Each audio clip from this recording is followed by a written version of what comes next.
তোমার পাখি কি কথা বলছে না? তাহলে সমস্যা তোমার পাখিতে নয়, তোমার শেখানোর পদ্ধতিতে।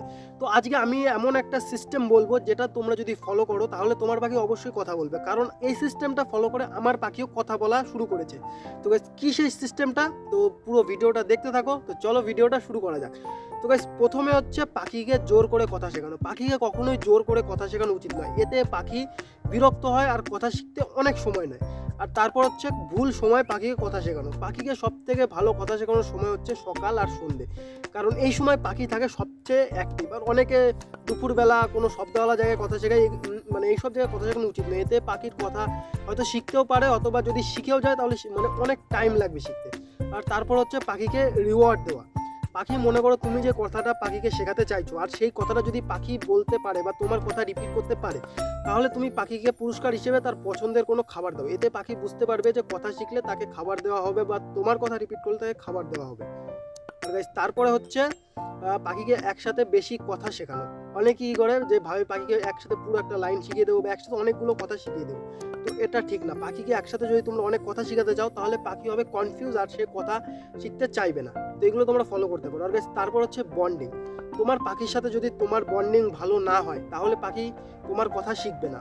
কারণ যে কোনো পাখি হোক, টিয়া পাখি বা যে কোনো পাখি, যেগুলো পাখি কথা বলে ওগুলো পাখি কী করে, তার যে সবথেকে ট্রাস্টেড যে মানুষটা থাকে তার কথাই সে রিপিট করার চেষ্টা করে। তাই তুমি যদি তোমার পাখির ট্রাস্টেড মানুষটা না হও তাহলে তোমার পাখি তোমার কথা কখনোই রিপিট করবে না, ঠিক আছে? তো প্রথমে তুমি তোমার পাখির সাথে তোমার বন্ডিংটা বাড়াও। আর গাইস তুমি তোমার পাখিকে যখন শেখাবে একসাথে কোনো বড় শব্দ শেখাবে না। তুমি তাকে ছোট ছোট শব্দ যেমন হাই, হ্যালো বা বাবা মা, যেটা মানে তুমি তাকে শেখাতে চাও একটু কম শব্দ, মানে একটু কম করে শেখাবে, তাহলে কি হবে, সে তাড়াতাড়ি শিখবে। আর পাখির যে নামটা আছে, তোমরা তোমার পাখিকে যেই নামে ডাকো, তো সেই নামটা আগে তোমরা তোমার পাখিকে শেখানোর চেষ্টা করবে। তাহলে কি হবে, পাখি যদি তার নিজের নামটা শিখে যায় তাহলে মানে তার কথা বলার যে মানে পথটা সেটা আরও মানে একটু সহজ হয়ে যাবে, তাহলে পাখি আর একটু তাড়াতাড়ি কথা শিখবে। তাই তোমরা তোমার যাতে পাখির নামটা আছে সেই নামটা আগে তোমরা শেখানোর চেষ্টা করবে।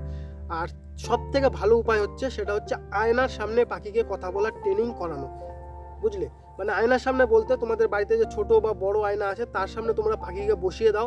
তখন কি হবে, পাখি নিজে থেকেই কথা বলা শুরু করবে, তোমাদের কোনো কিছু বলতে হবে না। দেখবে পাখি নিজে থেকেই মুখ দিয়ে নতুন নতুন শব্দ বলছে। আর তখন তাকে কি করতে পারো, তুমি অল্প অল্প ছোট ছোট শব্দ হাই, হ্যালো বা তোমরা যেটা শেখাতে চাও সেগুলো তোমরা পাখিকে বলবে। পাখি হয়তো ওটাই আস্তে আস্তে রিপিট করবে। আর গাইস পাখিকে যখন তোমরা মানে এগুলো কথা বলার ট্রেনিং ফেনিং করাবে, তো সেটা তোমরা দেখবে মানে 20 থেকে 25 মিনিটের বেশি যেন না হয়। কারণ তোমরা যদি 1-2 ঘন্টা ধরে মানে পাখির কথা শেখাতেই থাকো তাহলে কি হবে, যে পাখির যে স্ট্যামিনাটা আছে সেটা কমে যাবে, মানে সে কথা বলতে চাইবে না বেশি, ঠিক আছে?